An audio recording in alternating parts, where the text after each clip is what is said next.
nous considérons aujourd'hui que cette question de la demande intérieure, de la capacité des Français à acheter, eh bien, il faut pouvoir la restaurer.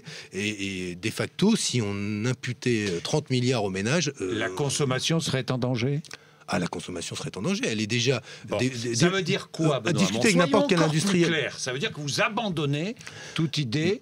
Non, nous travaillons à un choc oui, de compétitivité parce qu'il est indispensable. Mais c'est pour ça que tout est sur ceci est sur la table. Il y a un rapport qui est celui de M. Gallois, le président de la République. Lui, après, il a été élu. Non, mais d'accord. Ce rapport, il devait être rendu, puis il est retardé 5 novembre maintenant. Oui, mais vous voyez bien que la réalité, c'est quoi? Pourquoi est-ce qu'on veut discuter de ça sereinement?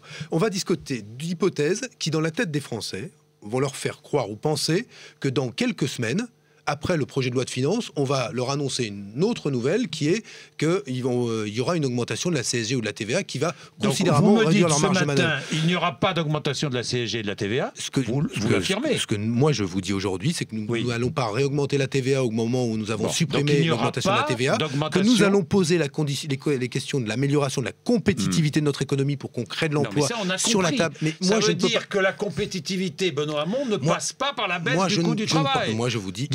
Si, ça peut passer par la baisse du coût du travail sans pour autant que ce soit 100% imputé. Je vais vous montrer une autre solution sur les ménages. Il y a une autre solution qui peut être éventuellement discutée. Comment baisse-t-on le coût du travail?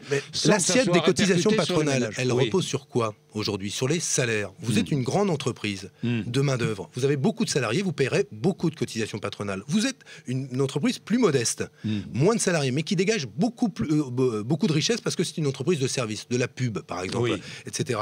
Vous pouvez avoir le même chiffre d'affaires, des résultats identiques à la grande entreprise de main-d'œuvre, mais la première dépensera beaucoup de cotisations patronales, la seconde moins parce qu'elle a moins de salariés. Donc on module les cotisations patronales. C'est une hypothèse. Je la mets dans le débat. Je ne dis pas que ce sera ça qui sera retenu, mais le fait que l'assiette des cotisations patronales prenne en compte non pas seulement la masse salariale, mais la richesse produite, eh bien, ça pourrait être une hypothèse qui favoriserait les entreprises de main-d'œuvre, qui paieraient du coup moins de cotisations patronales et qui concentrerait ces cotisations sur celles qui dégagent le plus de richesses, les plus grosses. C'est une piste.